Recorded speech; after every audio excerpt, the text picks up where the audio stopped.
Hello, and thank you so much for spending your Friday night into Saturday with us. This is your AEW Rampage and Smackdown post-show for August 19th, brought to you by NordVPN and Blue Chew. Reminder to get in your super chats, get in your humper chats, or Sean is going to take away all the scoops. Guys, super chats and humper chats for Fridays are down, and I think maybe the shows haven't been as strong. That might have something to do with it, but Sean has an ego about him, okay? Sean thinks it's because of him and his absence here. We have to prove him wrong. We need your super chats and your humper chats tonight. We can't feed his ego, that guy who's always getting worked. No, he's not. That's a joke. But I am joined by a huge draw, I can only say. I am joined by Alex Cardoza. Alex, how are you today? I'm doing great. Part of the reason why they're down is because of me. No, you stop it. You stop it right now. But we do appreciate your support. We also want to remind you to subscribe to Fightful Select. There is, of course, more and more developing on the backstage happenings in AEW, all of the CM Punk and Hangman drama, and so much more coming down the pike at Fightful Select. You can also join us on Twitch to support us if you would at twitch.tv/Fightful Gaming. And you can send in some bits over there to help us out. And the best free way to support us, just leave a thumbs up on this video. And Orange Cassidy, thumbs up. He closed out Rampage today, giving us perfect synergy. We appreciate you guys so much. But Alex, how are you doing today? How's your week been? Oh my God, it's been excellent. I look forward to you sending me a text message saying, "Would you like me to yell at you Friday night?" And I'm like, "Yeah, sure. Come on." Wrestling's been really good. News has been good. So I think today should be a good one, guys. Yeah, make sure you get in your humper chats and all of those good old questions in because we got a lot to talk about today. We do have a lot to talk about, and today we're going to start with AEW Rampage. Last week, I didn't really like either show very much. This week, I thought they were both all right. I thought it was a step up from last week for both of them. AEW Rampage we're going to start with because we did have the Trios title match closing this out. We also had the AEW the SmackDown Women's Tag Belts that advancing as well on SmackDown, but when that happens, we start with the shorter show. How's that? Let's go. The bad one, Jam Beard, who's about to be banned from the chat, asking, "Hey, Kate, how about them Jays blanking the overrated Yankees today?" Yo. I have never once talked about baseball on the Fightful YouTube channel. I don't know why you think it's okay to send that in. I definitely didn't convince my boss to let us do a little big league watch along on Twitch. I hate baseball, and I quite frankly hate you right now. But yeah, I'm not gonna acknowledge that. All right, that's the best you get. There's not much to say about it because the Yankees suck right now. But we are going to dive in with AEW Rampage, which started off with Claudio Castagnoli and his ROH Championship.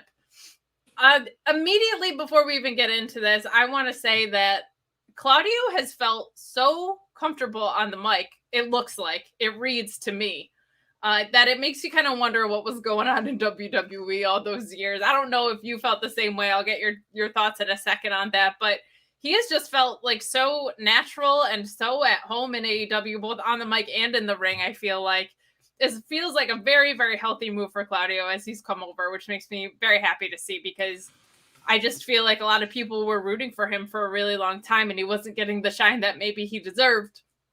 But basically, Claudio issues an open challenge for his ROH World title, which is very quickly answered by Justin Rhodes, who I guess was just chomping at the bit backstage. He was like, "This is a 1-hour show. I'm going to be prepared for anything." Immediately answers the challenge. And I really, really liked what Claudio said in this opening segment. This is the second week in a row we started off with promo work, which is not usually my favorite. I really prefer to start with in-ring action on any wrestling show. But these have been short and sweet and really, really good. And I just loved him saying to Dustin, basically, I know what it's like to hear your whole career that, "Oh, I wish you had held this championship. I wish they had given you a shot at this, that, and the other." because they have that commonality there. I thought that was a really great thing to say. And he said, all that does is kind of fuel the fire inside you more. And I know you're going to give me your best. And that this AEW Dustin Rhodes run has been some of his best work. And Dustin saying kind of the same about Claudio. This was a very respectful exchange that I liked. And I think it'll be a really fun match. Dustin Rhodes also mentioning that they've been to hell and back before, which I think was alluding to some of what Claudio had said. But I really liked this. I feel like open challenges of all things don't necessarily need to be like, we are enemies and I hate you. Unless, of course, Eddie Kingston is there. I think Eddie Kingston has to have a very personal battle with everyone. But I thought this was a nice, short, sweet, to the point way to make this happen. And I feel like Claudio should be a fighting champion. He should be someone that has open challenges. What did you think of this opener? Yeah, I think it was really good. First of all, I want to say what's up to everyone on here who's from my side of the world stuff. I'm seeing them on the chat, TK Hales and everyone. So shout out to you guys for being here and thank you for supporting us here on Fightful. But yeah, so first of all, I thought that his mic work is insane. He has not missed a beat. He speaks very fluent, very well.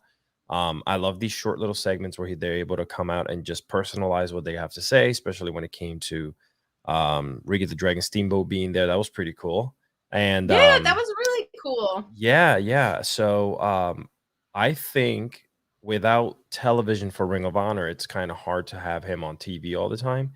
But with him being a fighting champion and him wanting to defend it, even if it is Dustin, I think Dustin is going to give him a great match. It'll be a pro wrestling match. Yeah, I think Dustin has been used really well since coming over to AEW. Like, he's there to fill a very specific role. This is one of those things that he is there to do. But we do have some super chats and humper chats about this. A huge one coming in from Ryan Sullivan. Thank you so much for such a generous donation. He is my co-host on the Mark Order podcast on Wednesdays, and he dropped some dollars, so we thank you. But he said this is for Alex, which is just rude, and for Stoke grabbing the sledgehammer. We're going to get to that later. I feel like there's a new Stokely Hathaway meme every single time he's on screen. Like, his facial expressions are so much fun. He's such a blast. But thank you, Ryan. I will take your money and your insults. You want to say it's for Alex? That's fine. Alex is great. Just keep sending me your money. JW Pringle sending in a chat saying, this money is to shut up SRS. Well, thank you. That's what we're here to do, because he's a mark. No, I'm just kidding. Kate, good to see you. Fake Alex, a pleasure as always. Gabagool. And Gabagool will be with you, JW Pringle. We thank you so much for your support. I kind of feel like you're my pimp now, but I'm okay with that. I appreciate that.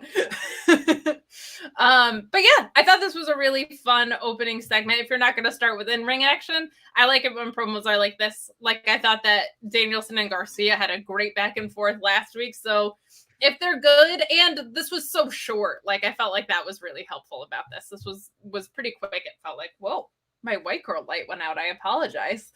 Oh no. Wow. Plug it back in. I call it my white girl light. Well, that plug next to you is not dangerous at all. So, ladies and gentlemen, when she goes down in flames, I'll be taking over the show for the rest of the evening. No, it just unplugged from the USB because I move around a lot when I'm doing post shows, which is kind of funny. But we move along to Ortiz and Ruby Soho, and buddy, they are chomping at the bit to get their hands on Sami and Tay. Holy crap, Ortiz looks jacked. Was a huge takeaway from this, but I really liked this. Ruby just basically said, it's been months. I want to get my hands on you. She's been fighting on Dark a little bit. I tweeted on Wednesday that I miss seeing Ruby Soho on my TV, and they said, we're going to correct that right now. I'm very excited. I felt like the last mixed tag match for the belts, which we saw on Rampage last week, was excellent. So I'm hoping more of the same. I think Ruby and Tay, I don't know. I just feel like that's going to be a really, like, a good matchup. I feel like their chemistry is going to be good because of their ring styles. And Ortiz is great. He's super reliable. Him and Sami obviously know each other from all the inner circle stuff and everything like that. So I think this is great. It was super quick, but are you excited to see that match like I am? Yeah, Tay's been really, I don't know whether she's been, now that she's with Sami, like maybe hitting the wrestling gym a little bit more, whatnot. But she is looking really good in the in-ring competition way. You can tell there was a couple matches where there wasn't chemistry with a lot of people, but things are starting to heat up for her. Last week, was it last weekend when she had that mixed tag team match was really good. So I'm hoping to see what they can bring to the table. Yeah, and I think Tay in 2022, I think, was one of the most improved, if not the most improved wrestlers in AEW, all of wrestling, male, female. Like, she grew so much. And She did. I was kind of bummed when she was taken off of my screen to get insulted by Dan Lambert for months at a time. But I think because of that, there was like a little bit of rust, and now that's shaken off. Like, she's looked pretty good in her last few appearances. But JW Pringles saying so much Steiner calendar math from Ortiz. He was hyped to yell at us in this. That is for sure. Roy saying when your white girl light goes out, you become Nikita Lyons.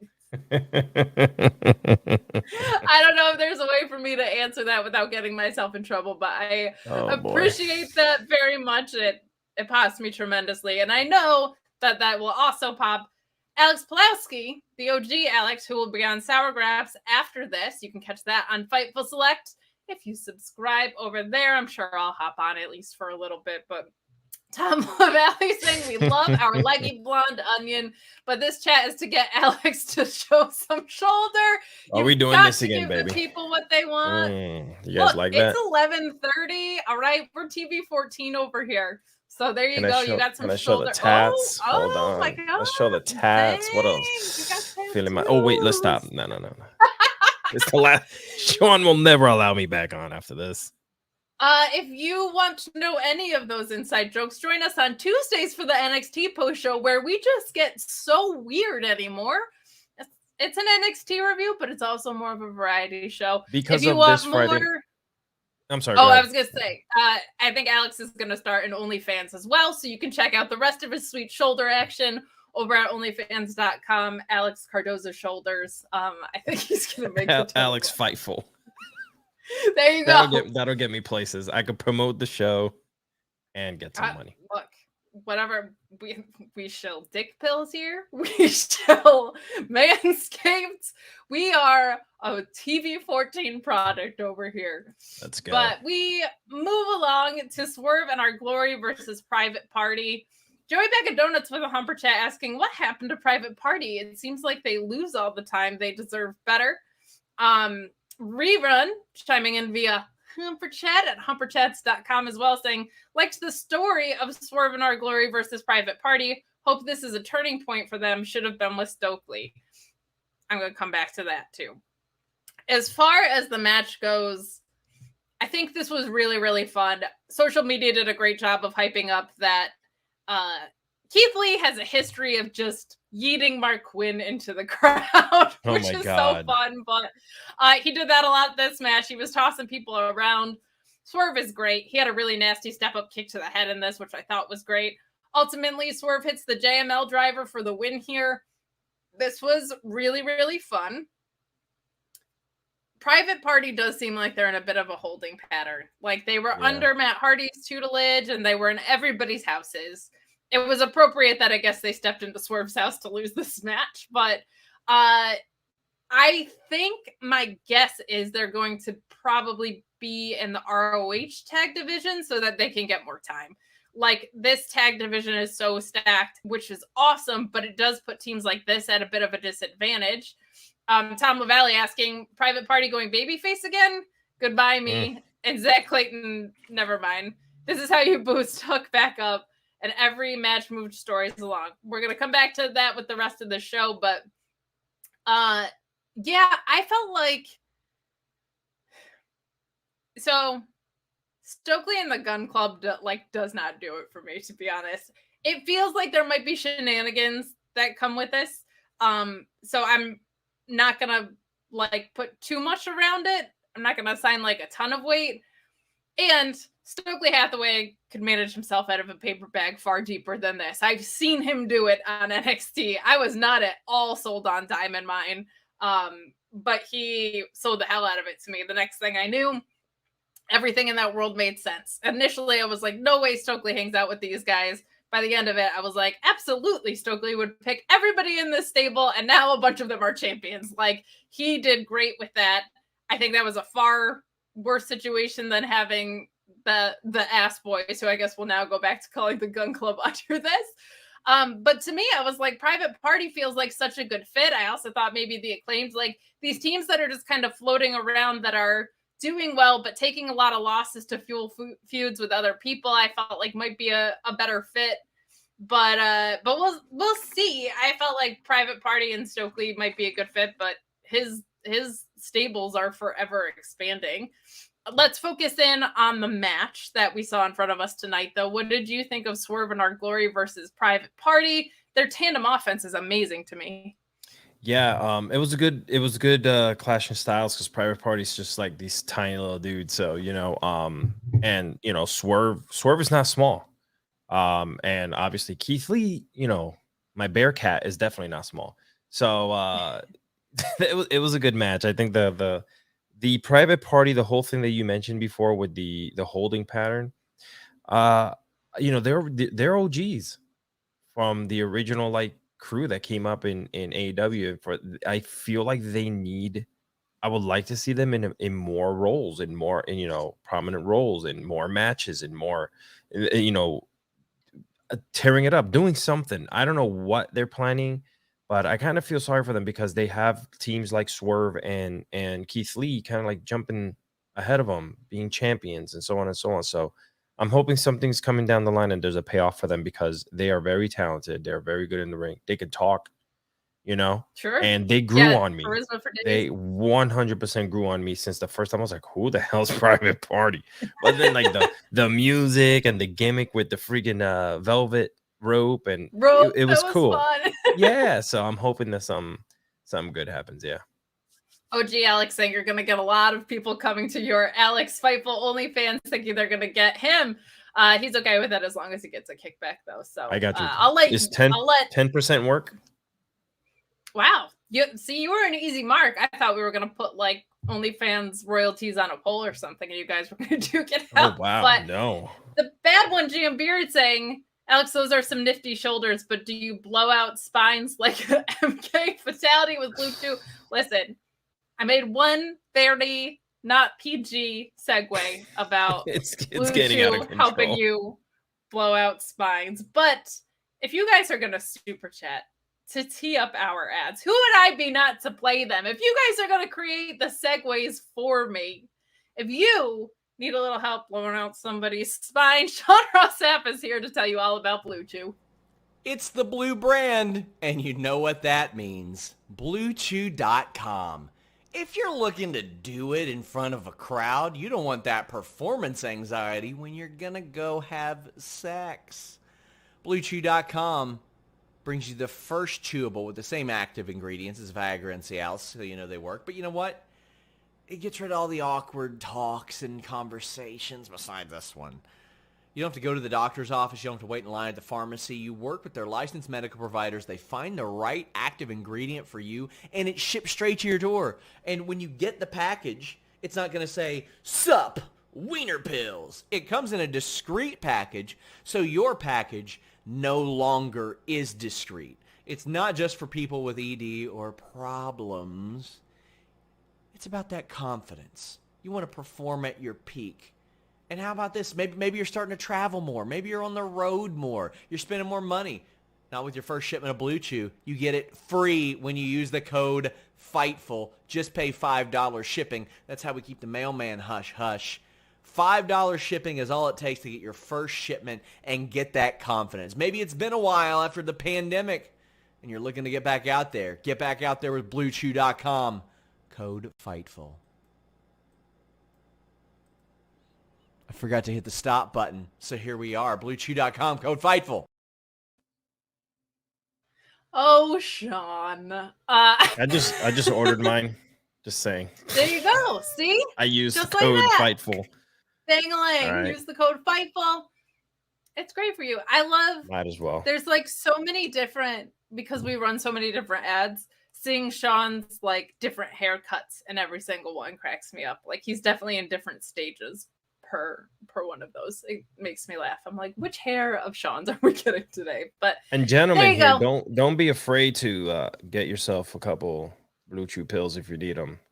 There's nothing wrong with it. Alex wants to negotiate with you at 15%. I got it. 15. Yeah, he just texted me. I sent them my lawyer's info. Oh, good. Okay. Well, I'm glad that the paperwork is in order here. It had to. We will move along. We get a little sorry, I'm just trying to keep up with your super chats and your hamburger chats, nice people of ours. We move along to a promo with the Factory and Hobbs. And I'm kind of excited for this. This feels like a Tony Khan playbook that initially I thought was something we'd seen a lot, but this feels a little bit different. Basically what happens here is we get the Factory saying they're going to take care of Ricky Starks, and Hobbs saying, have you seen me? I don't think I really need your help. I also like that Hobbs just appears out of nowhere. Like you say his name, he's basically Beetlejuice. You say it a couple times, he's going to arrive. God. But they're essentially arguing over who gets to beat up Ricky. We've seen so many times the playbook of I have to go through all of these guys to get to someone, right? We've seen it a lot with MJF. Jericho had to go through all of those trials, right? We saw Juventud, we saw Nick Gage. We've seen that before, but we haven't seen people vying for beating Ricky Starks up supremacy before, which I think could lead to a nice little friction between Hobbs and the Factory as well. Say if the Factory doesn't get the job done and Hobbs has to do it himself. This could lead to a fun angle that helps draw the story out in a way where it doesn't feel like the well is going to go dry. If there's tension between all three parties involved and one of those parties is an entire faction, that could just make for some really fun storytelling. I've been saying for a few weeks now that Starks dropping the FTW belt episode and segment to now has made this my favorite story in wrestling. Punk and Mox has certainly gotten interesting over the past 48 hours. For things outside of what's happened between them, which is crazy. Both outside and inside, though. Even before all of the drama reports, I thought that the promo that we saw to open up Dynamite was super fun. I loved what Punk was saying. I liked Mox's retort in that. I thought that was going really fun places before we heard any backstage news anyway.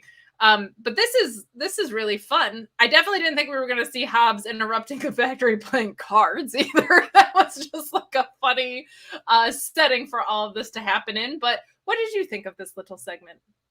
I thought it was fun. It was, I always feel like Rampage fills the time perfectly, and everything is for the most part is meaningful. This segment, and it just and it moves the show along, and it forwards storylines, and it makes new ones. I think Rampage is this week's. I know you hated was it last week or the week before? You just were not happy with anything, but I think the way they structured this show today made up for that, because it was just moving. I didn't hate everything. She told me behind the scene, guys, she hates it. I did not say that. I liked the opening segment and I liked the mix tag, and then I felt like it fell off a cliff entirely. So I didn't hate everything. But yeah, I was not thrilled with last week. This week I wasn't in love with, I think because of what we're going to talk about next, which is we just got back-to-back squashes that I was in, ones you knew were going to be squashes. Yeah. So I didn't feel like I loved that too much, but this week I thought was a better episode for sure. But we'll move along to Hook murdering Zach Clayton. I tweeted, because there's been some complaints, right? We've heard that AEW, they have a very bloated roster, and opportunities that people maybe outside of the regular roster are getting that could be handed to people who are signed. I said before, I disagreed with people being mad about Mance Warner. I thought that was nerdy. But last week there were 3 opportunities for regular roster people to get signed. We found out one of them got signed after. But anyway, all that to say, I was like, I would be frustrated if Zach Clayton lost in more than 2 moves. And they said, we're going to take the under on that. Zach Clayton got squashed in 1 move. He failed the state of New Jersey, where both you and I reside. That was very, very disappointing for him to come out and say he's basically the pride of New Jersey. For those of you who don't know, he is engaged to JWoww. But he failed us all miserably. He got put in the red room and immediately lost, which is exactly what should have happened if you were going to give this guy TV time. So I was relieved and happy with it. What did you think of this? It should have been quicker than that. He should have had never even came out. I think Hook should have came out. His song is playing. Cameras are in the back. He's knocked out cold, and Hook's like, eats a potato chip and walks out like, yep, I did that. But yeah, I mean, you had to give the people what they wanted to choke them out. Nothing more to say about that. Yeah. I'm glad that dude didn't need to be on television. I'm sorry. No, like I'll say this. He's not only there because he's engaged to JWoww. Like, he is an independent wrestler. He was before Correct. He was with JWoww. So, like, I don't want to discredit someone simply for that. But I also haven't seen anything that's like, I need that guy on my television. If you're going to lose in one move, that's fine. That's might as well be to the handsome Hook. The handsome devil. Rerun chiming in via Humper Chat saying it's incalculable how much cooler Hook is than Dom, meaning Dom Mysterio. Oh my God. Not what Denise Salcedo confused with Dom and subs, but that's a whole other thing for a whole other story. And physically also, looks like $1 million, Kate. It's unbelievable how short of a time he's been doing this and how great he is at it, which is it's kind of mind-boggling how smooth he is in the ring. How much presence he has. I don't know, for someone who was like... And one of the dads has been in the business way longer than the other, as it stands right now, which is crazy, right? It is kind of crazy. And on top of that, like, let's not forget, I had a friend who said before he ever wrestled, he just looked like he was locked out of his dorm room. He was like always in a hoodie, just eating chips, like hanging around. And what I love about Hook, and this match was what it was, but like he has excelled in so many different contexts, and they really seem to have tested him that way. Like, how do you function with smaller dudes? How do you function against someone from Bear Country? How do you function with Danhausen? Like, they've put him in a lot of different wrestling contexts, and he's succeeded in all of them. So, and in the last 6 months, he said about 5 words. Yeah, he just has a charisma where he doesn't need to.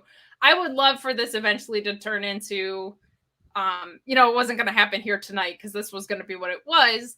But I really want Taz to like be in his corner and for that relationship to be a little bit more prevalent. I would love to see that. I also really want Taz to do those tail of the tape segments. I will say it until they bring them back. I thought those were the coolest thing in the world. If he's going to be on commentary, they should bring those back. Those rules. But this was very fun. It was also very fun that I was getting voice memos from Allie Cease during this because she just swoons over Hook more than anybody else. I saw her mention that on the chat. And yes, I did quite enjoy your swoon-worthy voice memos, which really everybody in the world should have been sending. But we also do get a quick promo that is setting up what looks like Daddy Magic and Cool Hand Ange maybe lining up for FTW title shots. What if this belt was held by sports entertainers is what Cool Daddy Magic, not Cool Hand Ange, what Daddy Magic asks. So I think that's fun. Like, there's also some exciting updates on Fightful Select about those two guys. So I just think maybe you should subscribe to Fightful Select and read what might be going on with them. But that seems like a perfectly acceptable use of them. You have the Jericho Appreciation Society always looking for some more gold, right? They're hunting around for some stuff. They want to push their sports entertainment agenda, which I think is great. This is a great role. They can have a squash or not a squash, but a match that's longer than one move against Hook, make him look great in the process. This could be really, really fun. Yeah, I agree. He's grown on me too. He's another one. Daddy Magic Man. He's ever since he joined in the Jazz, he's actually you can tell he's putting in a lot of work into his character and what he's doing. So I think Jericho just rubs off on everyone. Well, wouldn't you like to know? Go to subscribe to Fightful Select if you want to find out. I can't look. Alex gave away his shoulders. All right, we're not gonna have him take off his shirt. For That's basically free, what this by the is. way. This is like a little teaser. You know what I mean? So we have Ricardo the Wizard chiming in saying, "Give Taz a telestrator. I want Taz to get Menard in a Taz mission," says Luis. Taz with the telestrator would be really, really fun. I loved those as produced segments, though. It made it feel very like sports based and fun, especially on Rampage, because Rampage, I always say it feels like a field trip for wrestling. Well, didn't last week SmackDown have one? They did, yeah. Pat McAfee using it is fun, but when Taz would, I just felt like it was actually really valuable. Like I actually learned things from a couple of Taz breaking down those moves of why they get executed the way they do and why certain holds are impactful and stuff. Like I really, really liked that. So, but we move along to the Ass Man. Grandpa Ass, as Stokely Hathaway labeled him. Joey Bag of Donuts, my fellow Steelers brethren, chiming in saying, "Happy Scissor Me Daddy Ass Resurrection Day to all who celebrate." We do. We observe here at Fightful, so we were very excited to see that. But this was a fun little segment. Daddy Ass chiming in, saying essentially that his son's manned up at the wrong time and with the wrong people, and that he's going to bring some of his own friends, hint, hint, the Acclaimed, to match next week. So we have that to look forward to. This is a silly little story. I don't know if I'm on board with where it's going, but what do you think? You got to give people some type of entertainment, and I think that they're doing just that. And I love the Acclaim. I've made it very, very, very vocal here on Fightful's Friday night show here with Kate that I love the Acclaim, and I would love I mean, the one thing that I would honestly love is to be scissored by the Acclaim. You and Grandpa asked both, my friend. You and Grandpa. Oh, yeah. Wait. Yeah. Scissor me, Mama Kate. Wait, can we? Don't you start that. We've already got a PG-13 chat on Tuesday nights. I don't need that trickling over here, Alex. Sorry. My goodness. Unless you're going to pay money. If you want to pay money to say that, feel free to. You can go right ahead. Alex, that's coming out of your OnlyFans money. I will also be taking a percentage off the top. So there you go. But wow. After the squashiest squash of all time, we move along to the second squashiest squash of all times, which is Buddy Matthews defeating Serpentico with what looked like a really, really cool pump handle slam. I got a kick out of the fact that AEW social media accidentally called him Buddy Murphy on social, which was his WWE name. He's headed back to the Fed, you guys. But the real story here is that Miro comes out after, and it's just Haymaker City. He goes after him super, super hard with some shots, and Julia Hart is just on the ring, basically looking pissed here. But I'm so excited about Miro versus everybody in House of Black. Put it in my vein. I know that OG Alex is excited about this as well. What do you think of this feud? Are you excited to see it finally kind of getting underway here? Let me tell you something. I need more Miro on my television. I need him to come down when they're coming out in the dark. I need him to just come out while it's dark, beat the living crap out of them in the ring, and then the lights come back on, and he's just standing there holding the mask above him like, this is what I'm going to do every week to y'all until I'm able to get my hands on you and, then go home to my wife or something. I don't know. But yeah, I think it'll be, to my hot, flexible wife.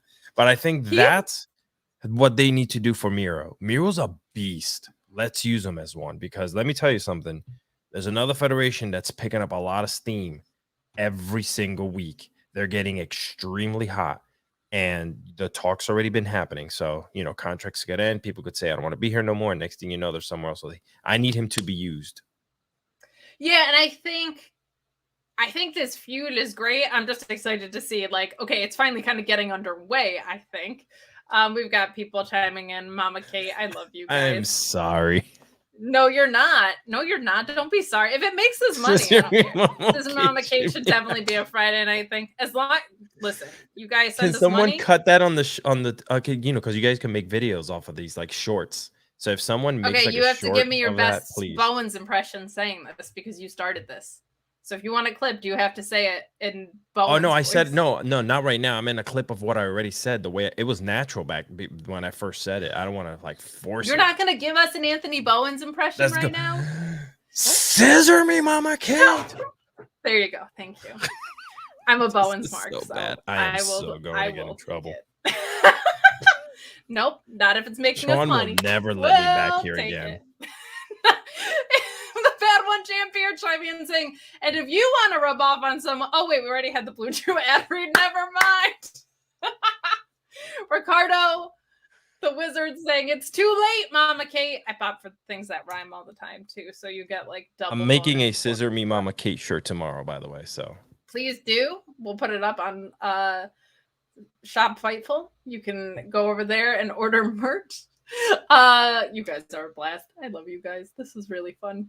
So we move along to Britt Baker in an interview. She will face Kylan King on Dynamite, but man, Britt Baker's pretty good at this. I know a lot of people feel like she's overbooked, and I understand the complaint, but I thought this was a really fun promo because she knows exactly what she's doing. She says if she's not going to be on the pay-per-view, she is happy to sit back and watch the drama unfold, calling Thunderstorm the most toxic tag team in the world, basically.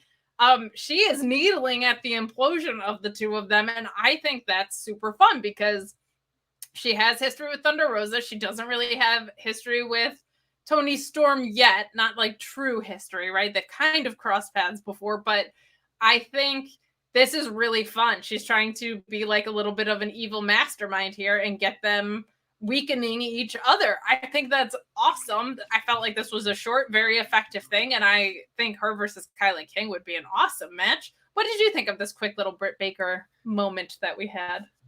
Now it is time for my Friday night corny moment of the week. And it happens to be this one. Listen, Britt Baker, we love you. But this whole Thunderstorm team is so corny. Like, I can't wait until Toni Storm turns around and finally like pile drives Thunder Rosa through like a flaming table into thumbtacks, just so that we can kind of like end that. I don't like the tag team. Why do we have the World Women's Champion in a tag team? It's kind of very WWE's Vince McMahonish. Can we just like drop this whole thing and make the women's AEW champion like a monster as opposed to like tag team? Like, it's just dumb. So yes, that's what I think. That's a very, very good point. Very corny. Not even just that, the fact that they're using tag team wrestling as a device for a single storyline is something that WWE does, and we complain about it a lot. I liked what Britt said here, but I understand your complaints. They make a lot of sense. Yeah. This Thunder Rosa reign, she's one of my favorite women's wrestlers. I don't know if it's the lack of time. I don't know if they've lost faith in her, but I feel like she hasn't gotten a shot to build a feud out properly, really. Like, I feel like her matches have been mostly good. I felt like the one with Miyu was a little bit off. But I don't understand like them not giving her screen time. I think they need to turn her heel. They've got to shake it up. Yeah, like, they have to. Tony's going to be the one who's going to turn around and, like I mentioned before, do something to her. Like, her frustration is going to show through, which I hope like it has to happen. So yeah, I'm kind of unhinged tonight from what people are saying on the chat, and my corny moment of the week was that one. Our corny moment, and you gave us our X-rated moment. I think that's very fair. I think showed Mama shoulders. Kate says that you did show shoulders. You are all over the map, and I'm here for it. Circling back to Bud Matt, Joseph Snurk saying Bud Matt started off that match with the best the shotgun drop kick, not from Finn Balor or Takahashi, and never took his foot off the gas. That was right out of the gate. It was only like 3 moves, which is why I didn't spend a lot of time on it because it was super squashy, but like the offense that did happen was awesome. Like, that was an incredible shotgun drop kick right out the gate. That's such a fun way to start a match too. I feel like we don't see especially shotgun drop kicks starting matches a lot. He also says House of Black for trios champs. I would love for them to be, when they have the trios belts, it needs to be a really, really long reign. So if the trios belt is going to be something that moves the Kenny Omega return and the Adam Page story further, I feel like I don't want them to be near it for a little bit. Like when they win, I want it to be like a win that has a long shelf life, because I feel like they really deserve it. And I just think it's a great use of all three of those guys. Like, I think that's pretty perfect. Jake Neal chiming in saying, hope this isn't spamming, but I would love a legit segment list of what Alex thought was corny on each show. Not even joking. Let's go. Well, Smart Mark wasn't on TV today, so I guess it had to be something else. That's because he ruined my TV on Wednesday. Okay, well, now we know. If you want Alex's take on, I guess you're going to have to do a Wednesday corny segment too. You'll just have to do it on Twitter or something. I think that'll be Yeah, cool. I'll just like make a video because I'm not allowed on Fightful after Fridays because Kate doesn't want me on. I'm not on that show, so. Mama Kate says no. Mama Kate capping it there. No, I'm not on the Wednesday show, but just kidding, Alex guys. Pulaski and Sean Ross Sapp do a great job. But hey, I'll brand it specifically for us here at Fightful. Like, I would love to do something like that, and I'll put it up on my Twitter, and you guys can just hit me up there. There you go. Or maybe we'll get a graphic set up. Joe Wagner says, Alex, I hate Thunderstorm. Why do you hate Joy, Alex? I feel like you did a good job justifying why you don't like the tag pairing, that it's being used as a device for your world champion. But I appreciate them saying you don't like Joy, because Thunderstorm is an excellent pun. So I guess. Just saying. That must have been somebody sitting backstage going, you know, it'd be great. Like, I hate those moments. I mean, I pretty unapologetically tweeted about how great of a pun that is. So I can't. Oh shoot, I'm sorry. Can't get too. The pun is great. The storyline not so much. That's where I'm at. But I'll tell you what, Toni Storm and Thunder Rosa had a great match at the Forbidden Door pay-per-view, and they've worked together well as a tag team. I'm looking forward to that eventual rematch, so that should be fun. But we move along to Athena and Penelope Ford, who is back after a long just absence from being injured. I think she was out somewhere. I think they said like 6 to 8 months. I can't remember how long, but she was absent for a while, and I thought she looked pretty good here, which is good. I feel like we've seen her be a little bit inconsistent at times. A lot of it was, I think she just really needed to slow down a lot of times. That happens, I felt like, a lot with the AEW women's division, especially early in the go. But I feel like Athena was a good opponent for her because she is a little bit slower paced. She is very hard hitting. This match had some momentum to it, though, especially in the beginning. Like, this was fast paced out of the gate. Penelope drop kicking Athena while she was resting on the middle rope was an awesome spot. Eventually, Athena hits a cutter. She has a great cutter to end this. Athena's looked really, really good since coming over here, which makes me very happy. But in the post-match, Alex, and I'll get your thoughts on both, but in the post-match, we see Jade Cargill appear with the sledgehammer to destroy Athena's wings, which she handmade, which is so rude. We then see Jade enter the ring with the baddies, who have Athena held back, and she hits her in the midsection with the hammer.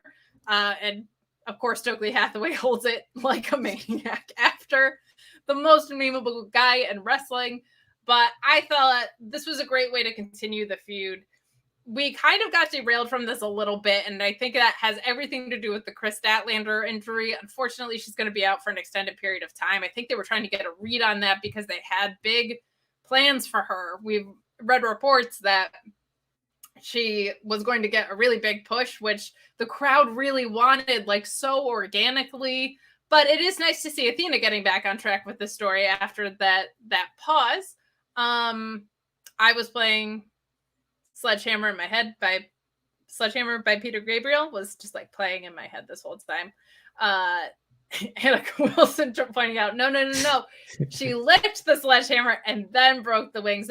She had her Miley Cyrus moment, and also, got Got the boys, I think, probably a little bit excited at 11 or 10:30 at night on a Friday. Orion Ben chiming in saying, Sledgehammer, gonna protect your wings. Hey. Excellent pull. And Jennifer chiming in via Humper Chat saying, sending in love and light to the fabulous Lady Kate, Grand Duchess of Banks and Grappling Discord, as her first night, Alexis, Defender of the Realms. Penelope looked amazing tonight, y'all. She did. She looked really, really good. I'm going to come back to your super chats and humper chats about this, but what did you think of the match and the post-match, Alex? I love Penelope, man. She looks badass. She acts badass, and she's a bad girl. Lot. Yeah. She's worked very, like, you can tell her in-ring work is really good. When she's paired again with the right person in the ring, she knows, what she's doing in there. The post-match, another, man, you know what?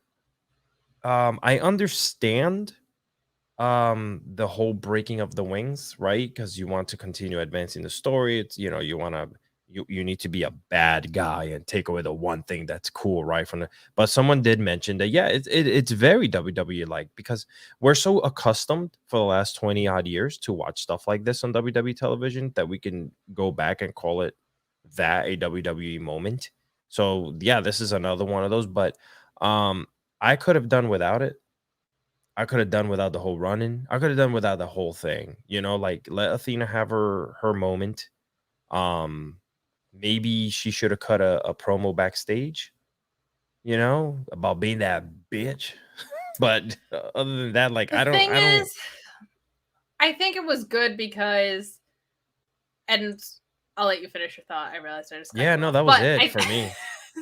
I think it was good because this story had gotten derailed, right? Like, we took a breath for Madison Rayne because we were finding out what was going on. So I get what you're saying. This has gotten a little redundant. It has gotten a little long in the tooth. This has started since the last pay-per-view, and I think is going until the next one, which is like a 4-month feud. But I think because Chris is out, things got a little bit wonky. So to me, this was just like a reestablishment of the story, and I felt like breaking the wings, because they have been such like a centerpiece in all of this, was so you think they're refreshing the storyline? I think so. So. Fair assessment. I'll go with that, Mama Kate. There was a lot of like post-match beatdown stuff though tonight. You know what I mean? Like, we had just seen this with Miro, right? So it's a little bit, instead of gang wars, as Sean always says, where it would be like my stable versus your stable, like, it's been a lot of post-match beatdowns. Not always a melee, can just sometimes be one or two people, but I understand what you're saying though. Joe Wagner chiming in saying the structure was okay except for the women's match, feeling like most of the match was in picture-in-picture. Yeah, I mean, I don't know how many times I can get on here and complain about the treatment of the women's division, but I'm also someone who... Can I say something? I want you guys to understand, in television, the television world works with advertisement. It is a very, very, very good thing when a match goes through a segment, and even though you're in picture-in-picture, you're still being shown. It is a very good thing in television when you're being put in that spot in a segment to segment. So when you see the females in WWE wrestling through a commercial break, through a segment, and they're in picture-in-picture, that's a really good thing. That means they're trusting you to put you in that spot and to put you in multiple segments. Sometimes they go 2 commercials deep. That is an even bigger deal. So for the women, I know it kind of seems dumb, but if you were to pull the curtain back and work, like I have been, and seen why these segments are done that way, it kind of serves as a good thing as well.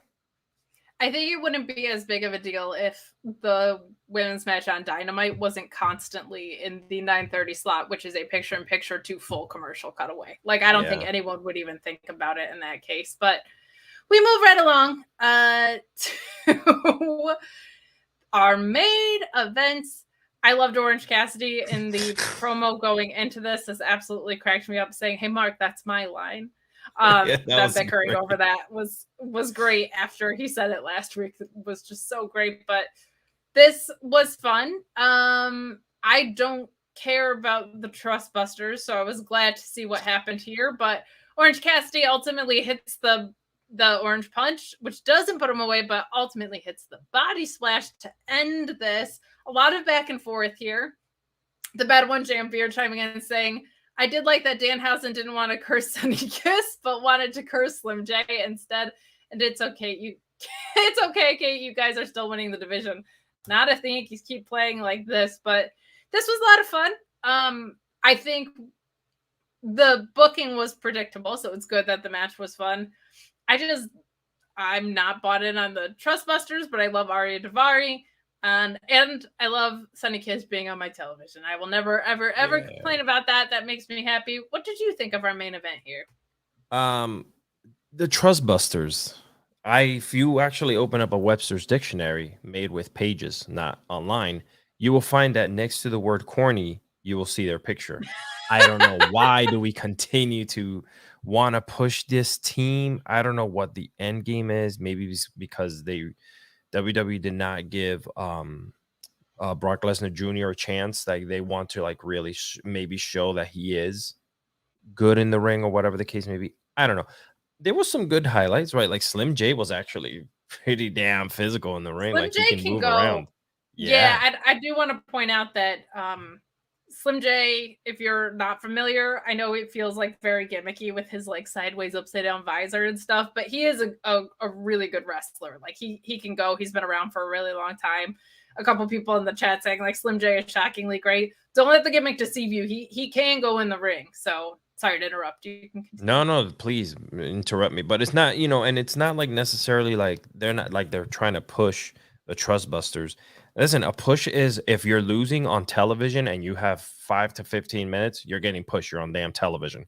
Like there's so many things that people don't understand about the way television works. And when you're getting television time, that is a really, really, really, really good thing. So Trustbusters on TV, they might be losing or whatever the case may be, but it was still a push. They're still on television on a main event. Yeah, I think that's almost my complaint. Like, I like seeing Sunny on TV, and Slim J is good in the ring. I have no interest in Parker, but I would so much rather see like Bear Country get the spot or something. Like that's just a matter of taste, though. I think what they're doing is fine, and this was, of course, for the trios tournament. So we see the best friends advance, and that closes our show. And I'm hoping that with them losing that trios match, that kind of just moves them out of the way. And let them do like dark matches or whatever. Unfortunately for Daivari, but it is what it is. I think ROH might be where that ends up, and I don't hate that idea. I think it gives Sunny some reps. I think Slim J has been in ROH before. Like I think that's a good fit, and Parker definitely still needs time to develop. So I think that is good. But you know what? If the Trustbusters had won this match, I would have been like just wishing it was nowhere to be found. I would have been praying that nobody could find me talking about this match, because I would have had to have come on here and I would have had to have been really critical of it. It was booked well, so I don't have to. But if you don't want to be found, well, NordVPN might just be the VPN for you. I'm on the road right now, but I'm not missing any of my favorite shows that are region blocked or out of my area, so to speak, because I've got nordvpn.com/Fightful. Now, you can also use that code Fightful. Avoid price discrimination on flights, avoid missing your shows because they're region blocked, and get 70% off your NordVPN plan, plus 1 additional month for free. It's also risk-free with Nord's 30-day money-back guarantee, so you have nothing to lose. NordVPN.com/Fightful has made things so much easier for me as I get back into traveling and start to remember that certain things aren't available to watch when I travel or even when I'm home because they're region blocked. I'm able to find pay-per-views that are much cheaper thanks to NordVPN.com/Fightful. It's an investment in yourself, and how can you pass up that deal? 70% off plus 1 additional month free. NordVPN.com/Fightful, or use that code Fightful. And with all of the money you're saving on your VPN, which is a lot because NordVPN has made a really big investment in Fightful, you can go over to FightfulSelect.com and subscribe. We had NXT news earlier in the week. There's so much shifting in the WWE landscape. We saw HBK get a promotion earlier. More developing on the backstage drama. Always, always, always. More coming out on FightfulSelect.com. So go over there and subscribe. You also get additional bonus podcasts on Fightful Select with Alex Pulowski, oftentimes myself, every Raw, every Smackdown. He's behind the paywall for you guys, putting on, I would say, a more in-depth and more critical version of what we're doing here right now. So if you want that perspective, we have a lot of fun on the Sour Grapes. Head on over there. But we're going to switch into our SmackDown side of things, which not a terrible episode tonight. I just wish we had more matches on it, but some Humper Chats and Super Chats to clear out. We've got Collins on the Rocks thing. Hi, Kate and Alex. I'm out celebrating my birthday, but wanted to show the love. Well, thank you. Thank you for thinking of us on your birthday. I hope you're having a safe and fun birthday celebration and you have an awesome weekend. We appreciate your support so much. Yeah. We had Matthew Plus chiming in saying, I want 100% of the proceeds from this chat to go to Luis. Well, that's not how that works, Matthew. Hate to break it to you, but Luis deserves every penny he makes and more. Luis absolutely rules. He is one of our moderators that not only keeps you guys safe in the chat and deletes crappy chats and the bots that try to invade us sometimes, but he keeps our super chats and humper chats rolling in. So Luis, we appreciate you so much, but that's not how the chats work. You don't get to just dictate who they go to. But we will dive into SmackDown. Before we dive in, Alex, what did you think of SmackDown overall tonight? They're getting better, but listen, you know how much I hate Drew McIntyre talking, and honestly, I think they're letting him be open on the mic and kind of maybe let him, who he is, be portrayed as opposed to someone writing the words for him. So yeah. Yeah, I feel like we've seen some real growth in that. Yeah. The Monday night promo was the best promo we'd seen, I would say, from Drew McIntyre in years. And I don't think that's his fault. I think like that Monday one ruled. And I think what we saw tonight was really, really strong. And we're going to dive in. I thought this was a step up from last week, but I just wish I had seen more matches overall. Like we've seen such a higher ratio of the amount of wrestling to nonsense, and today I felt like we got a pretty good amount of nonsense, starting with this opening segment. Commentary talks about how this is the 1200th SmackDown episode, which is pretty damn cool in professional wrestling. That is quite an accomplishment. They even name dropped Jim Cornette as he was announcing that first episode. I really like that we're seeing the WWE ecosystem acknowledge things around it. They called Sami Zayn Generico and referenced El Generico later tonight, which I never thought we would see. So that made me quite happy as well. Ultimately, though, Ronda Rousey interrupts commentary to pay the last of her fine. Why you're paying it publicly in dribs and drabs and a suspended talent just keeps getting in the ring is something I will never understand. But good on her. She pays the fine. And Adam Pearce says that he can't just reinstate her. That's above his pay grade. Here's my immediate issue. No, it's not. I feel like doling out the punishment would be above his pay grade. Accepting the money for the fine that the people above you instated seems like that should definitely be his pay grade. Otherwise, what is he doing there? And the movie Office Space, when he goes like, what would you say you do here? That's kind of where I was at with Adam Pearce during the segment, but all of that is to get under Ronda Rousey's skin. She gets mad and starts beating up some security local jobbers, and eventually gets taken away in a cop car. I did not like this. I'm not as sour as I was last week, but we've seen Ronda Rousey in a cop car angle already, and to replay that playbook with the same talent feels incredibly lazy to me.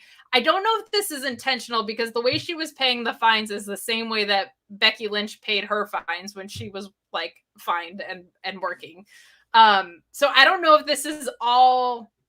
I feel like it would be giving them too much credit to assume that this is all a part of like Becky and Ronda storytelling, unless they bring it back later and prove me wrong. But I just felt like this was lazy. However, what was fun is this crowd was really, really hot this entire episode, starting here. Ronda got some mixed reactions. But what did you think of this opening segment? Yeah, same thing as you said. Like I didn't understand the minute that they were taking her back towards the cop car. I said, I've seen this before. Why are we doing this again? But whatever, it is what it is. They're trying to figure a way to bring back the Ronda Rousey of old, not the smile all the time. You know, like Vince used to tell all the women, smile when you're walking down the runway. So yeah, I don't know. We could have. I don't know. I don't know what they're trying to do with her. So I thought that they could do without it. I would have loved for them to just start with wrestling, but whatever, it is what it is. I really don't have much. I don't think there is a ton to say about this really. No. So we can move along, but I agree with you. I would like to see the only form of Ronda Rousey, in my opinion, that remotely worked in WWE was when she turned heel the first time around. Yes. And that was cool. I have no problem with her in the ring. I think in the ring, she's great. Of course she is. She can do some really crazy stuff. But let's just get back to, I remember like before she was in WWE, she would talk shit on like the Kardashians and stuff. I'm like, where's that Ronda Rousey? Where's like the charismatic Ronda Rousey that made you want to sign her instead of this sterilized version? I think we're slowly getting things back like that, but it's just hard to care because of the way they've burnt out her character and booking over the past, since her return, essentially, since Royal Rumble. So we move along to find out that Canadians just love Roman Reigns getting out of a car. This is Roman Reigns just getting out of a car, and he got one of the most insane pops I have ever heard.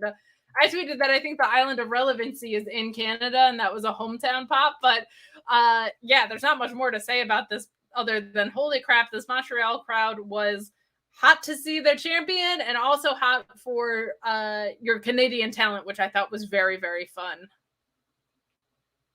Yeah, I don't know, man. Oh, hold on. Go ahead. Yeah, we got a super chat coming in saying Ronda getting arrested again is lazy, but I now want to see her get arrested all the time. I want this to be her gimmick. Repo Manicure, Rousey, please. God. That's hysterical. The other thing that I don't love about any arrest angle is like you completely taken the wrestling part out of it, because it's like, where does assault begin and wrestling end? Because those were, I guess there's security, so that's fine. But we also see we see the NXT parking lot unfold every week and nobody gets arrested there. And it's just felony after because felony. In wrestling is the only place where you can kill a man in the ring and still come back the next week. And what you get is a suspension. Where does the line start and stop? That's all I want to know. But we will move along here to our first match of the night, which was Toxic Attraction defeating Natty and Sonya. This surprised me. One thing that was really fun was that Bailey, Io, and Dakota were ringside. Was it all three of them? Did I make that up? Or was it just Bailey? It was yeah, they were there. It was all three of them, right? Okay. Yeah, because what's his face? The punter. God, I just blanked out for Pat a second. McAfee. Pat McAfee, yeah, the punter. He was high-fiving all of them and like talking to them. So yeah. I thought so. My notes caught me off guard a little bit, but we got all of control at ringside. King Coda and Io there, of course, as well. King Coda, a bona fide television star, an undeniable television star. If anyone else wants to argue with me on that, they can kiss my butt. But easy killer. Matt Reichel chimed in saying, acknowledging the beauty of my friend Kate. Well, thank you. Unless Coda and Io versus Alexa and Asuka is ending in a double elimination, my money is on Toxic Attraction. So this booking did surprise me. There they are. Oh, no. The bots are here. Dun, dun, dun. See, someone talks about me being pretty and they show up. That's awesome. I think if Sasha and Naomi are waiting in the wings, which I hope they are, you have Control be your tag champions, and then Naomi and Sasha come for the titles that they never actually lost. So that's what I'm thinking. Toxic Attraction, A, should have been in the tournament from the beginning, but B, going over surprises me because they were originally not supposed to be in that place. Overall, I didn't think this match was very good, unfortunately. Sonya had a really cool spear into a jackknife pin, which was a fun pinfall attempt, but this ultimately ends with Natty applying the sharpshooter to Gigi Dolan, but JC Jane was the legal in this situation, so she wins with the most lethal move in WWE, of course, which is the roll-up. Natalya shouldn't be that stupid. She's a veteran, so for her to not realize who was legal, I thought was pretty dumb. OG Alex calling it bots sick attraction, which is pretty great. Pretty great. So I was surprised by the booking, which was cool. I don't think either of these two are going to the finals, so it didn't surprise me a ton. Natty getting some hometown pop here. This was kind of like a heel on heel situation as well, which was a little bit of a throw here. All right, we'll read it. Why not? We got the bad one, Jam Beard, saying, for the reason that Nikita couldn't get to Canada makes me proud to be Canadian. Okay, we can't assume that the reason is true, but it's probably based on her beliefs a possibility for the reasons that she couldn't get into Canada. I'll say that. However, her last match on NXT was not great. I wouldn't be surprised if she got banged up a little bit in it. She had a really nasty botched cannonball spot that I was like, something felt wrong here. I don't know if she got beat up in that, but it's probably the thing you're assuming that we're just going to skate by, but thank you for your super chat. What did you think of this match, and what did you think of the booking? Give me more Gigi Dolan, please. I've loved her for years in her intergender matches and all that good stuff that she used to pull off. She's just great in the ring. She looks like a badass too. So I just I don't know. It's just she's give awesome. me more Gigi. Give me more Gigi. Anyway, but yeah. So what did I think about the match? I thought that the right team won. I don't know what the hell freaking they put these two together for. I don't know what the hell's happening with the way they just pick women and put them together. I get so angry at the dumb decisions that they make. Natalya should be a coach or at this point or something backstage, helping the women, make better matches on television, better storylines, than to put her out there to kind of just go ahead. Yeah. She has tag team wrestling in her blood. There's so many things that you could do regarding her personal history with tag team wrestling. Just give her a consistent tag team partner. She just gets thrown around with everyone. I'm with you on that. I don't like thrown together tag teams. And I feel like they could have done so much more with this tournament. If you're going to throw people together, have people from NXT, multiple ones get called up. Throw Casey and Kaden in this. Bring back the Bellas. Bring back Cool or whatever. Do things that acknowledge women's proper tag teams that you've had before. So I'm very with you on this. Just felt thrown together and not that great. Yeah. So they were gonna give it to the to Toxic Attraction regardless. And I don't know what, but Triple H is on a kick right now, having all his kids be on the up on the main shows. So we'll see where everything's gonna go with that. You don't have to be here, and if you talk shit on the host, you'll get blocked. So that was adorable of that person who told us they were leaving. Michael Branson chiming in saying $5 for Step Alex, giving us insight into TV production. Well, there you go. Wait, what happened? Someone got blocked. What'd they say? They were talking shit about us. So that's a great way I didn't even read that because I was too busy concentrating on the beautiful, wonderful people here who support this Friday night show. Well, there you go. So Gigi sucks in the ring. It wasn't anything that bad. Just what do you think is going to happen if you talk shit on the hosts of the show? I think people don't realize. I had someone DM me to say they were going to leave mean comments. on the videos from Tuesday, and I was like, I can go through and delete those weird. comments. Like, I have mod powers. We just have Luis because he's a damn professional at this. But we move along to my favorite segment of the night, and shockingly, it includes Sami Zayn.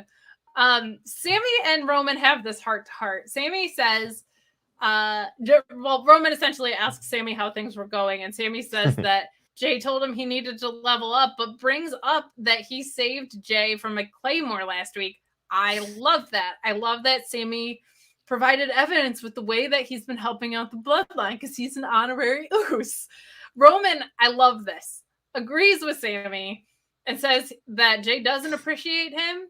He brings up Sami being in the Fatal 5-Way later for the IC title, which was a super fun match, and that the IC title would look great in the bloodline. Like, manipulative Roman, with as cool as he naturally is such a fun thing. But the ultimate point of this segment, which I just popped for tremendously, because if it's going where I think it's going, this is going to be like my favorite thing in the world. Roman tells Sami to let Kevin Owens know that Roman doesn't owe him anything. Asking Sami if they're still cool and talk, and Sami says, yeah. You know, Owens is on Raw, but I'll let him know. If this ends up being Kevin Owens and Sami Zayn dethroning the Usos eventually for the tag titles, I will lose my ever-loving mind. Sami and Kevin Owens on a tag team for the tag titles would just be so much fun, and they have such a great history. Kevin Owens was just in a whole conspiracy theory angle with all of the Elias stuff. Like, for him to be the guy that sobers Sami Zayn up to the fact that he's being used and is their stooge and not in the bloodline would just be TV gold. Alex, what did you think of this segment? Yeah, I mean, you know, I think back to Owen Hart being in the Nation of Domination, right? He was an honorary member of the Nation of Domination. So why not have Sami Zayn join the bloodline and be an honorary Samoan? I think that'd be freaking great. But I feel like this could be just that, right? Like, you turned me away for so long. I've been trying so hard. I put myself on the line. I'm getting claymored every week. So guess what? My best friend and I, who, you know, love each other, are gonna. But you know what's weird about that is that Kevin Owens, it looks like he's gearing up for a singles run. But I don't know if maybe they'll just. I mean, it would suck to just throw him back again with Sami. I know it'll be fun to see him and Sami together. They all hate the bloodline and they take away the tag titles, right? But that's cool. But I want to see something more, because the dude hasn't held a singles title, like you mentioned, in over 5 years. He deserves it too. Like, he's so great, and I get where we can't always go back to the from. well. We can't always go back to the well. Yeah, him and Sami. I get him that. And Sami. The thing that's tricky to me about this is Roman and Kevin Owens already faced each other in multiple matches. They were my favorite matches. Seth Rollins and Roman had a hell of a match too. I didn't love the ending of it though. But those matches with Kevin Owens were like my favorite of Roman's reign. Like, I think it's been like they had a TLC match that, other than like literally a set of handcuffs, I think, not working, or he was tied to something. Other than that, I was like, this was a classic example of how you use weapons to tell a story and you don't use weapons for the sake of using weapons. Like, it was so good. So I'm all for a tag run, but I think the New Day showed us, like, you can be a tag team and still pursue singles opportunities, right? Like, I wouldn't hate that they are tag champions still having tag matches, not like the way that they were working with Sasha and Naomi, right? Not to use tag matches as a way to propel singles feud, but like you can still do singles work while holding the title. So I'm excited to see where this goes. I love Sami and KO together. And I also love that every time Kevin Owens turns face or heel, like, he acknowledges the way he was behaving before. So I'm just ready for that Kevin Owens full face turn of like, hey, I know that I've been a dick the past few months. Like, I think that's so much fun. So I'm excited to see where this goes. Either way, I thought that segment was great. I love Roman just playing Sami like a fiddle. It's so fun. But yeah, that's exactly what's happening there. And the Usos obviously weren't there because they're not allowed in Canada. So those dudes have so much legal trouble.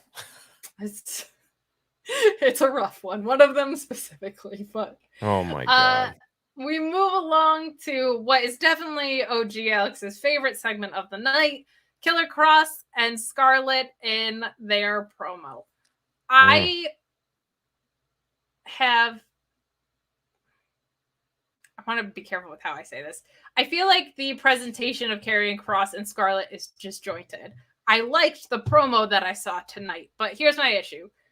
And OG Alex gets a lot of credit for this because he pointed out that like Leather Zaddy Karrion Kross having a hot witch wife is a little disconnected.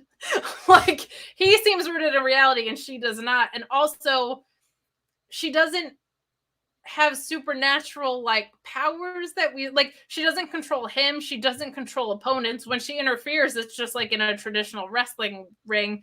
So it just looks like she's a witch that flips over, what are those guys? An hourglass. Yeah.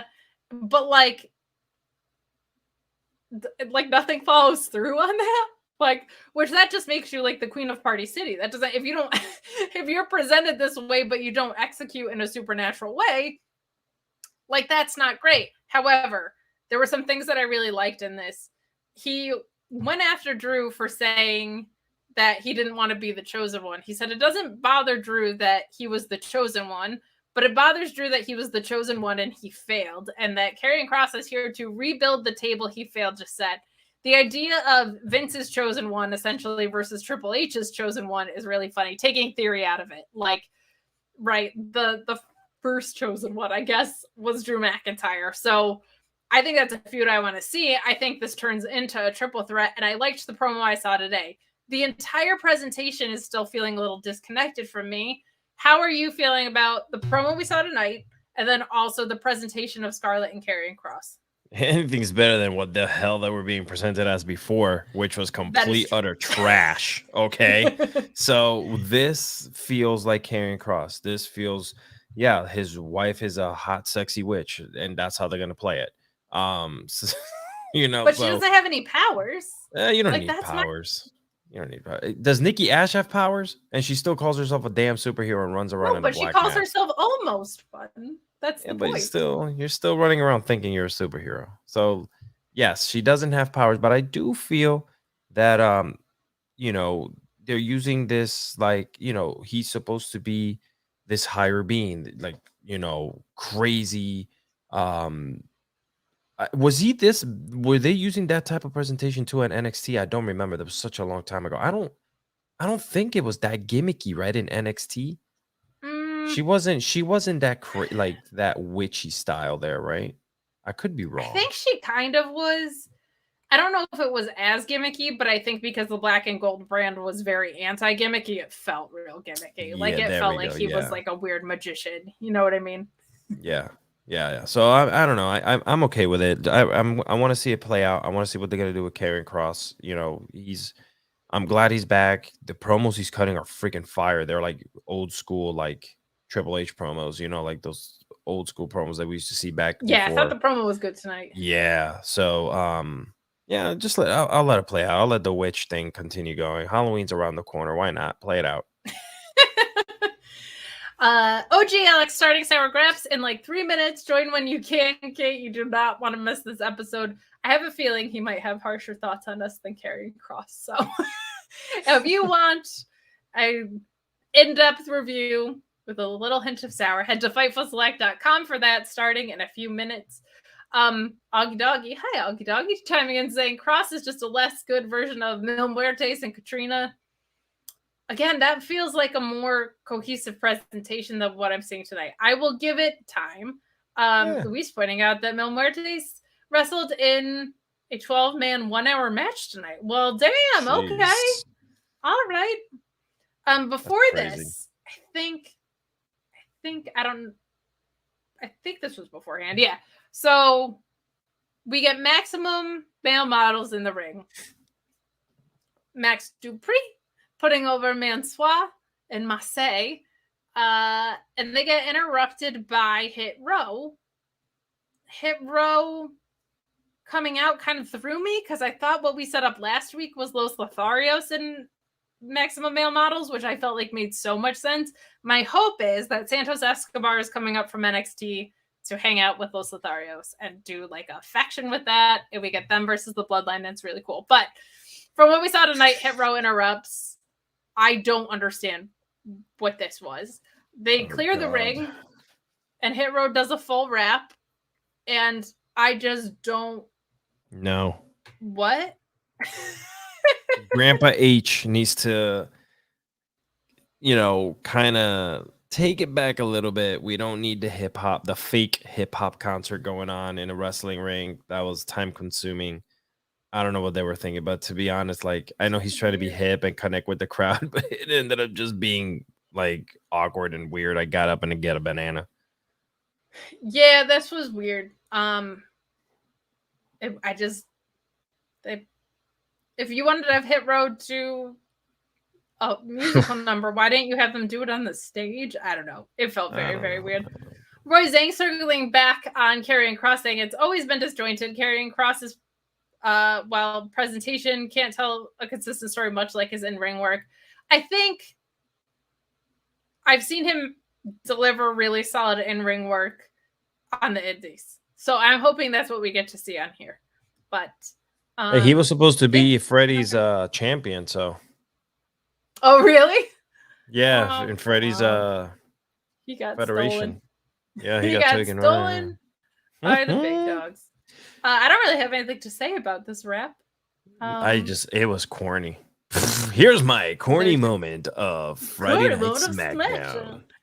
Well, to me, last week that was the whole show. So listen, no one's ever gonna be Bowens, and from the Acclaim.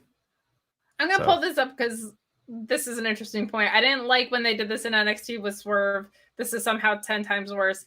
I liked it in NXT because it felt authentic, and usually I feel like it was way more, like more often than not, it was like pre-taped. I felt like a lot, and this felt like not that. Like it felt like produced storytelling. Yeah. And this felt like a weird rap concert. I felt like they're like, hey, the Acclaim does it. You guys should go out there and do it. Well, no, because I mean, it's always been their thing, but I feel like they're a little lost without Swerve, which is my concern, but we will see. Punks are Punk saying that the concert segment made me actually cringe. Very polarizing, and Hit Row's actually always been pretty polarizing. Like, it seemed like there's a side of Twitter that loves Hit Row, and there's a side of Twitter that doesn't. So, but we'll move along to this, one of the three matches of the night. One of the three matches of the night, and by far the best in my opinion, was this Fatal 5-Way. This was so much fun. Oh boy, I felt like a lot of things were done really well in this. Overall, the people that you had in the match were a fantastic mix of guys. Like Ricochet, Sami, Madcap, Corbin, and Sheamus, very different from each other. And all had a lot of chemistry, I feel like. Sami got a huge reaction. He deserves all of that. I love when they just let people be baby faces their hometown. I like when WWE does it. It's more rare there. I love it when AEW does it. It's less rare there. This was just a great mix of styles. Ricochet is insane. Like, his Hurricane Rana into the ropes was nuts. There was an around the world DDT to Corbin, and he hit a shooting star press for a near fall that I thought was great. He had a torture rack in this, which was awesome. We got interference from Gunther on the outside, which was great. He was just laying it in really hard, just clubbing away.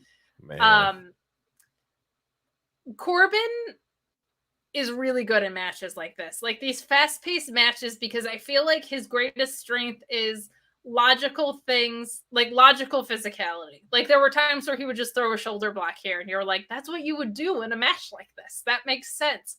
I really, really like logical, sensical physicality, and we saw a lot of that from him today. Ultimately, and to no surprise, really, Sheamus wins with the bro kick, which I think we all assumed you're going to want Sheamus at that Clash at the Castle pay-per-view. The IC title is going to be on the line at a pay-per-view, which is great. I love seeing that feel important. But Sami Zayn was the story of this match. He hit a Blue Thunder Bomb in this. He hit a Michinoku driver in this. He was fantastic, and the crowd was just so lit up for him. I love seeing this. This was such a good example of, You have a 5-way match here. Everybody can look good, and nobody has to be hurt by losing in this. I thought this was great. Orion Ben 66 chiming in saying Ella Generico is now WWE certified. Hell froze over. I love it. I love. There was a point where the main roster wasn't even acknowledging NXT, Alex, which is ridiculous, but I absolutely adore them acknowledging the rest of the wrestling world. It makes me really happy. What did you think of this match? As well as it should be. The wrestling world is ginormous. It's large. People come in and out from all types of federations. No one ever just says, "Hey, I'm gonna wake up today and start a WWE career at WWE." Right. So yeah.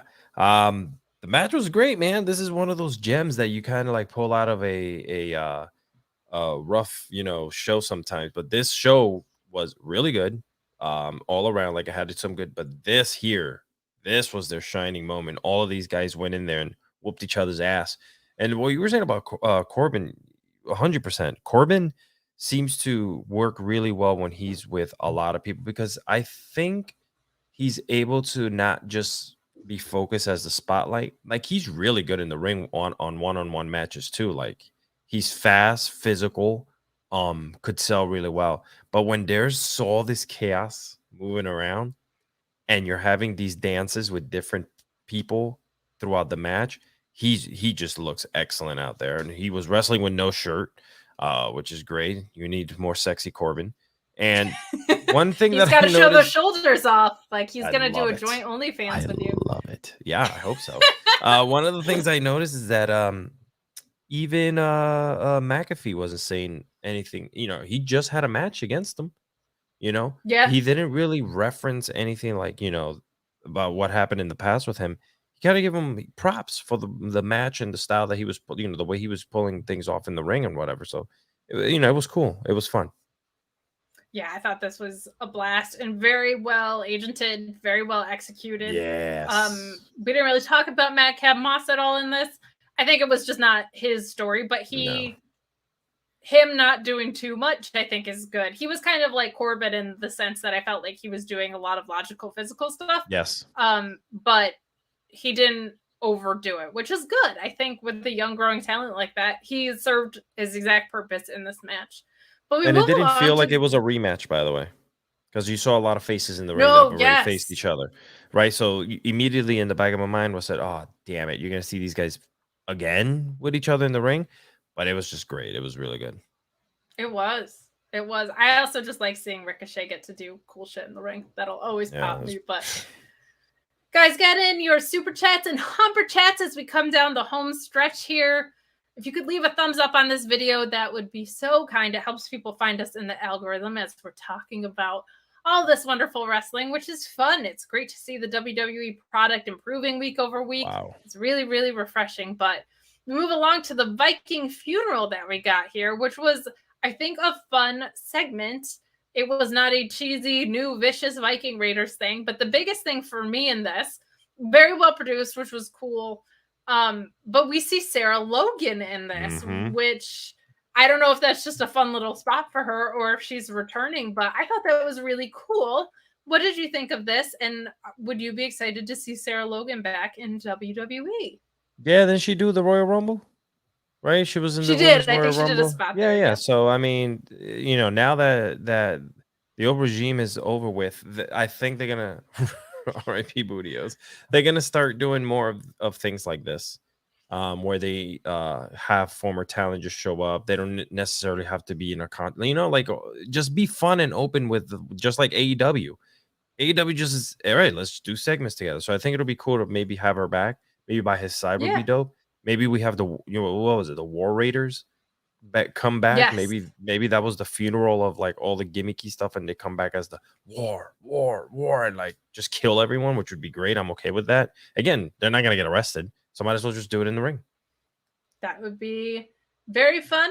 And also let's not forget that Sarah Logan and Liv Morgan, who's your champion right now, right? They were in a stable together, so there could be some fun history there if Liv continues her title reign, or even if she does. Maybe they're a tag team. That would make sense. But we move along to, speaking of Miss Liv Morgan, Liv defeating Shotzi with Shayna Baszler attacking after. We get a couple of quick promos before the match. Liv saying that she needs to test herself and her arm against Shotzi, essentially, and Shotzi saying that Liv is over emotional and that she thinks with her, and I quote, big dumb heart, and that she's gonna make her pay. This match didn't fully hit for me. There were a lot of really sloppy spots, and Shotzi blocked the first Oblivion as we cut to the end of the match here with a Tiger suplex, and then followed it up with Codebreaker, but ultimately Liv hits another Oblivion to win. Unfortunately, there was like a crucifix earlier that didn't look great. Like, this was a little bit sloppy. I think as we see Liv continue to grow and improve in the ring, Shotzi might have been a tough partner because Shotzi is always so balls to the wall. Yeah. Like, I feel like she's such a train wreck in usually a really fun way. But for Liv, who is still establishing herself and getting her legs under her, I think that maybe it was just like a chemistry thing and stylistic. But to me, the magic was in the post-match beatdown from Shayna Baszler. Shayna comes in and just starts beating the hell out of Liv's arm and says that the only reason she's not breaking her arm now is because she doesn't want Liv Morgan to avoid their title match. That heckin' ruled. I cannot believe how quickly Shayna Baszler has been rehabbed here. I knew Triple H was going to do it because she was such a staple to the women's division in NXT, but it is amazing how quickly Shayna Baszler has felt like a badass and B, really important here. What did you think of the match and the post-match here? The match was crappy. I just don't. Again, I know they had to put something on TV and put them together. And, it's kind of crazy that you say that, Liv growing and, getting better in the ring. And it's crazy, trial by fire, right? She's a champion and she's still trying to make her way into the ring and be and get better, which is kind of crazy because she's holding the championship. You would think she would be there already. And then mistakes kind of happen here and there, but we'll see where that goes. But Shayna, man, I'm so freaking hyped for her. I love badass chicks like that. Like, I love Awesome Kong. I love, like those women that I know that if I get into the ring with them, they'll take my leg off and eat it like a chicken wing. Okay, that's what I love. But other than that, yeah, I mean, I hope that Shayna, this leads to something big, because when she came out, her attitude, the way she was like, I'm gonna break your arm, and then she was like, nah, bro, I got you. I'm not gonna. I was like, she wants that match. Yeah, I love. She's so controlled in her viciousness. Like, that's what I love about Shayna. It's never like she's never kicking and screaming about anything. She's just lethal, like just there to assassinate you. Like, she looks so great. For sure. So I'm also encouraged by that. And guys, this is the last segment of the night. So last call for super chats and humper chats. We get the go home, which is a face-off between Drew and Roman here. So massively over. Roman Reigns is in Canada, which is a lot of fun. Holy crap. The pops for him were awesome tonight. Loved the energy from the crowd. But essentially, Roman says he's the main event. He's the only main event that's ever main evented in the history of main eventing. And if anybody else says the main event, well, they're just darn liars, Alex.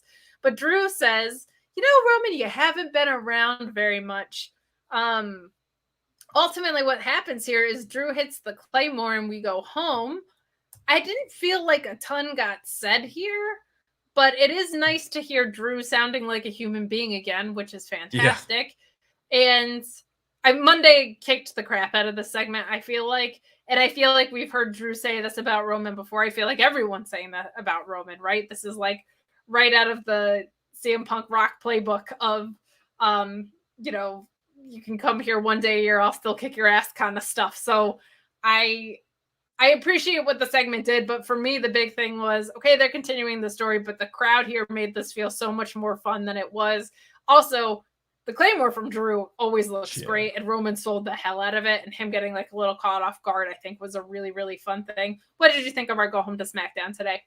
Yeah, it was pretty good, man. They what's his face?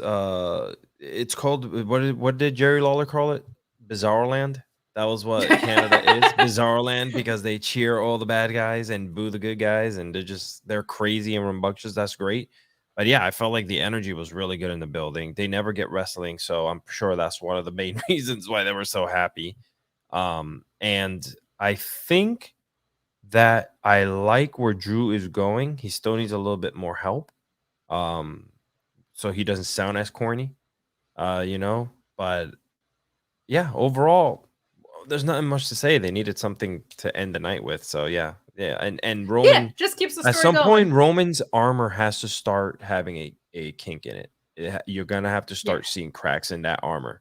So I think they're planting the seed that will lead to WrestleMania. Because I mean, did you see that day one tickets are already on sale? Like they're running through pay-per-views. They're already planning SummerSlam for next year. For next year again in Nashville. Yeah. And I think even more so, like, to me, the move is call up Solo Sikoa from NXT. OG Alex calls him the perfect Uso, and he kind of is. Like, he is incredible for how like young he is in wrestling world. Like, he's very, very, very good at this. And the Bloodline story has just been stale because it's just been all to get to Roman and Brock, and then they went to Roman and Brock again, and the Usos are just facing everybody in the tag division, right? So freshening that up could be really good. I think this Sami Zayn angle is also going to freshen it up, but this is perfectly fine to go home on. Nothing momentous really happened, but the crowd loved it. And guys, that brings us to the end of our show. Thank you so much for hanging out with us. Alex, tell the people where they can find you. Yeah, guys, you can hit me up on Instagram. It's Alexis Cardoza all together. Yeah, and my OnlyFans. You can find me at OnlyFans/Fightful Alex. Now, imagine people look for that. Wow. Oh, I gotta say, see them shoulders. Yeah, I had a very fun night. We did some shoulders. We did the corny moments. I scissored the hell out of Mama Kate, so I am happy. This was one of my favorite nights. And by the way, the progression of the show here, whenever I'm allowed to come on and Sean's, lets me sit here in the co-hosting chair, has been great because we've had some really rough nights where we spent 80% of the time talking about AEW, which is a 1 hour show, and barely wanting to talk about SmackDown, to the show freaking flying because now we're talking about good wrestling and good show structures. So this is great. It's true. And even on Sour Graps on Monday, OG Alex was saying like he couldn't believe he got out of there in like an hour and a half or something because we go so long and it's a 3-hour show. So it makes it so much easier to talk about at least well-paced wrestling and not rematch after rematch, if nothing else. So that's where you can find Alex. You can find me at Miss Kate Fabe on Twitter and on TikTok. You can find me Tuesdays doing the NXT Sour Graps post-show variety hour, whatever the hell we're doing over there. Wednesdays at the Mark Order Pod, and of course, Fridays right here during your AEW Rampage and SmackDown post-show. Have a safe and wonderful weekend.